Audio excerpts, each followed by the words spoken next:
नमस्कार दोस्तों, आज मैं बात करने वाला हूँ कुंभ में हुए भगदड़ की। कुंभ मेला जहाँ करोड़ों श्रद्धालु पहुंचे थे अपनी आस्था लेके, जहाँ करोड़ों लोग पहुंचे थे अपने आंखों में संगम स्नान के सपनों को रखकर। घर से निकलता हर एक शख्स जिसके आंखों में आस्था और श्रद्धा के आंसू पल रहे थे, उसने ये सोचा भी नहीं था कि उसके ये खुशी के आंसू कुछ ही देर में गम के आंसुओं में बदलने वाले हैं और उनके अपने जो हंसते गाते निकले थे संगम स्नान करने, वो कहीं उनसे दूर खोने वाले हैं। कुंभ मेले में हुए भगदड़ का जिम्मेदार कौन? उस भगदड़ में चली गई न जाने कितने मासूमों की जान का कसूरवार कौन? प्रयागराज की घटना जो कि दिल दहला देने वाली थी। इस घटना को देखने के बाद जो पत्थर दिल इंसान भी है उसके भी आंखों से आंसुओं की धारा निकलने लगेगी। प्रशासनिक लापरवाही, हिंदुओं में बढ़ता वीवीआईपी कल्चर या फिर हिंदुओं की आस्था, आखिर कौन है इस भगदड़ के पीछे का जिम्मेदार? इस घटना को देखने के बाद कौन ये कह सकता है कि बोलने के लिए जबान की जरूरत पड़ती है? कौन ये कह सकता है कि बोलने के लिए शब्दों के संस्कार की जरूरत पड़ती है? ये तस्वीरें चीख चीख कर बयां कर रही है कि लोगों ने किस बेरहमी से अपनों को खोया है। एक औरत अपने मृत पति का हाथ पकड़ी थी क्योंकि उसको डर था कहीं मैंने हाथ छोड़ा तो मेरे पति की लाश इस कुंभ मेले में खो ना जाए। एक महिला अपने परिजनों को अपने मुंह से सांसें दे रही थी ताकि उसको ये उम्मीद थी शायद मेरी सांसें देने से मेरा वो परिजन बच जाए। एक पति जो अपनी पत्नी को अमृत स्नान कराने कुंभ मेले में लाया था, वो उसको अपने कंधों पे वापस ले गया। ये चीजें देखकर मेरी तरह आपके अंदर भी सवाल के फुवारे जरूर उभर रहे होंगे कि आखिर इसका जिम्मेदार कौन? पुलिस प्रशासन, हिंदू धर्म की बढ़ती आस्था या फिर हिंदुओं में बढ़ता वीवीआईपी कल्चर? आखिर उन मासूमों की मौत का, उन मासूमों की जान का कौन लेगा जिम्मेदारी? अगर हम हिंदू धर्म की बात करें तो आज हमारे हिंदू धर्म में वीवीआईपी कल्चर बहुत तेजी से बढ़ता जा रहा है। एक तरफ जहां आम इंसान के पास चलने की जगह तक नहीं है, वहीं वीवीआईपी लोगों को एक अलग रूट दिया जा रहा है। एक आम इंसान जो आसमान को अपनी चादर बना के जमीन पे सो रहा है, तो दूसरी तरफ वीवीआईपी लोगों को लग्जरी टेंट हाउस प्रोवाइड किए जा रहे हैं। यहाँ पर आए स्नानार्थी दो तरह के क्यों हैं? कोई नहीं जाएगा, मत जाने दो। एक वीआईपी क्यों है और एक जनरल क्यों है? भगवान की नजरों में दो तरह के बच्चे क्यों? जो पैसे वाले हैं, जो अमीर हैं, उनको भगवान के दर्शन तुरंत हो जाते हैं और जो गरीब है, जिनके पास पैसे नहीं है, उनको घंटों लाइन में लगना पड़ता है अपने भगवान का दर्शन करने के लिए, अपने आराध्य को देखने के लिए। वीवीआईपी कल्चर के बाद सवाल कहीं ना कहीं सरकार और प्रशासन पे भी उठ रहे हैं। हालांकि योगी आदित्यनाथ का यहाँ पे एक भावुक तस्वीर भी देखने को मिला। परिजनों के प्रति हमारी पूरी संवेदना है, लेकिन 30-35 जाने अगर गई हैं उस भगदड़ में, तो सवाल सरकार पर भी उठेंगे, सवाल सरकार के प्रशासन पे भी उठेंगे, प्रशासन की व्यवस्थाओं पे भी उठेंगे, सरकार की उन कुंभ की व्यवस्थाओं पे भी उठेंगे जिसका प्रचार 1 महीने से किया जा रहा है। 44 वर्ष के बाद महाकुंभ का यह मुहूर्त आ रहा है और इस महा समागम का साक्षी देश और दुनिया बन। सबको मालूम था कि मौनी अमावस्या पे आम दिन की तुलना में भीड़ ज्यादा होगी। सबको मालूम था कि मौनी अमावस्या के पुण्य तिथि पर लोग स्नान करने आएंगे। सबको मालूम था कि ब्रह्म मुहूर्त पे सबको स्नान करना है, लेकिन उसके बाद भी प्रशासन से गलती हुई, उसके बाद भी प्रशासन से चूक। जो जाने गई हैं उसका दर्द वही समझ सकता है जिसने कभी अपनों को खोया है।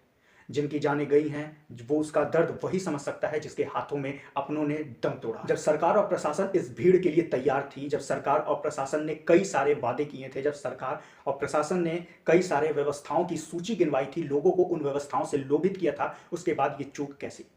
देखिए, योगी आदित्यनाथ जी कितने बड़े धार्मिक व्यक्ति हैं और उनका कितना जो है लगाव है धर्म के प्रति, लोगों के प्रति, ये हम सब जानते हैं। और सिर्फ योगी आदित्यनाथ के विश्वास की वजह से, उनके द्वारा बोले वाक्य की वजह से ही इतनी भीड़ उमड़ी, क्योंकि लोगों को पता था चाहे बादल फट जाए या जमीन इधर से उधर हो जाए, जो हमारे उत्तर प्रदेश के तख्त पर बैठे हैं माननीय योगी आदित्यनाथ, वो हमारे साथ गलत नहीं होने देंगे। जिस तरह से हम अपने घरों से हंसते गाते गंगा स्नान के लिए निकले हैं, उसी तरह हंसते गाते हम स्नान करके वापस लौटेंगे। ये विश्वास था योगी आदित्यनाथ पर, उन श्रद्धालुओं का ये विश्वास था योगी आदित्यनाथ पर, उन लोगों का जिसके वजह से 144 साल बाद जो आज महाकुंभ आया है, उस पर इतनी विशाल और इतना बड़ा भीड़ आपको देखने को मिला। आप खुद एक वीडियो देखिए जहां पे भगदड़ से पहले महाकुंभ में कमिश्नर ने साफ साफ वीडियो जारी किया था, जो कि वायरल भी हुआ था, जिसमें उन्होंने साफ साफ लोगों को जो सड़कों पे सो रहे थे उनको वहां से हटने को कहा था। उन्होंने कहा था कि मौनी अमावस्या में सुबह में ब्रह्म मुहूर्त में सभी आएंगे यहाँ पे स्नान करने, तो जो भी श्रद्धालु यहाँ पे लेटे हैं, जो भी श्रद्धालु यहाँ पे सो रहे हैं, वो यहाँ से हट जाएं, यहाँ से बगल हो जाएं।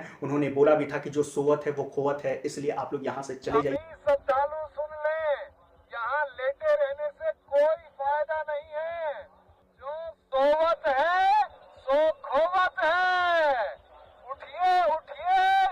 देखिए, जितना इसकी जिम्मेदारी सरकार की थी, प्रशासन की थी, उतना ही जिम्मेदारी वहाँ पे गए लोगों की भी है। अगर वो सरकार का, वो प्रशासन का साथ नहीं देंगे तो ये चीज़ें और देखने को मिलेगी, और ये सिर्फ इस कुंभ में हमें देखने को नहीं मिला है। जितने भी कुंभ हुए हैं वहाँ पे वीवीआईपी कल्चर की वजह से कह लो या श्रद्धालु की उमड़ती भीड़ की वजह से कह लो, हमेशा हादसे देखे गए हैं, हमेशा भगदड़ मची है, और उस भगदड़ में ना जाने कितने लोगों की मौतें हुई हैं। लेकिन इस मौत को पिछले मौतों से जस्टिफाई करना, कंपेयर करना, ये सरासर गलत है।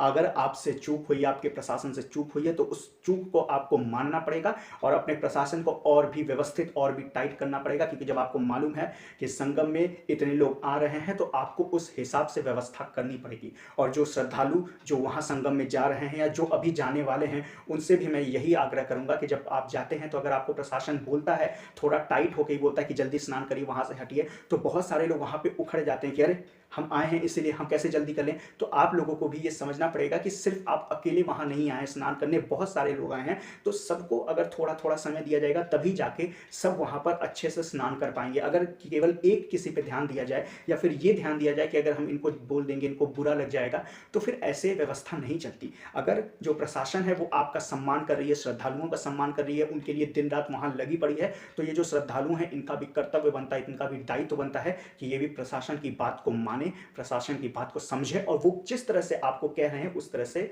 आपको करने की कोशिश करनी चाहिए। कोई भी प्रशासन आपको नहीं रोक रहा है कि आप गंगा स्नान मत करिए, कोई भी प्रशासन वाला आपको ये नहीं रोक रहा है कि आप संगम में जाके डुबकी मत लगाइए, आप बेशक लगाइए, लेकिन अगर कोई एक समय निर्धारित किया गया है या कोई आपसे कह रहा है कि वहाँ से हट जाइए, चले जाइए, तो आपको वो बात भी समझनी पड़ेगी, क्योंकि प्रशासन आपके लिए खड़ा है, आपकी सुरक्षा के लिए खड़ा है। वो प्रशासन के लोग, वो पुलिसकर्मी, वो पदाधिकारी, वो अपने परिवार को छोड़ के इधर कुंभ मेले में भीड़ में खड़े हैं ताकि आपका परिवार आपसे बिछड़े ना। वो इधर इसलिए खड़े हैं ताकि आप सुसुरक्षित अपने परिवार से जैसे निकले हो वापस अपने परिवार के पास जा सको। ठीक है, लापरवाहियां हुई, कुछ गलती यहाँ प्रशासन की भी है कि उनको पहले से इन चीज़ों में सचेत हो जाना चाहिए कि इतनी भीड़ आ सकती है, लेकिन यहाँ पे कुछ गलती लोगों की भी पड़ जाती है जो इस बात को नहीं समझते कि वो प्रशासन आपके लिए ही खड़ा है, आपको व्यवस्थित ढंग से वो आपको दर्शन कराए, व्यवस्थित ढंग से आपको स्नान कराए, वो इसलिए ही खड़ा है। तो हम प्रशासन का साथ देंगे, प्रशासन हमारा साथ देगी, तो मैं आशा करता हूं कि ऐसा जो चीज़ कांड हुआ है ये आगे फिर कभी नहीं हो। लेकिन उसके बाद भी जो श्रद्धालु थे, इसके बाद भी जो लोग दर्शन करने आए थे, जो स्नान करने आए थे, वो वहाँ से नहीं हिले, वो वहाँ से नहीं गए, जिसकी वजह से पीछे से एक बहुत तेज भीड़ आ रही थी और वो भीड़ ना आए देखी ना बाएं देखी, और वो कुचलते हुए लोगों को निकल गई, जिसमें से 30 से 35 लोगों की वहीं पे मौत हो गई। और जितने भी लोगों की इस भगदड़ में मौत हुई है, मैं ईश्वर से यही कामना करूंगा कि उनकी आत्मा को शांति मिले, उनके परिवार को इतनी सहनशीलता मिले कि वो इस चीज़ को सहन कर सके, इस चीज़ को फेस कर सके। और बाकी आप सभी से जो लोग वहाँ जाने, आपसे अनुरोध है कि आप प्रशासन की मदद करिए, प्रशासन आपकी मदद करेगा, क्योंकि हर एक जीवन अमूल्य है, इस बात का ध्यान दीजिए। धन्यवाद।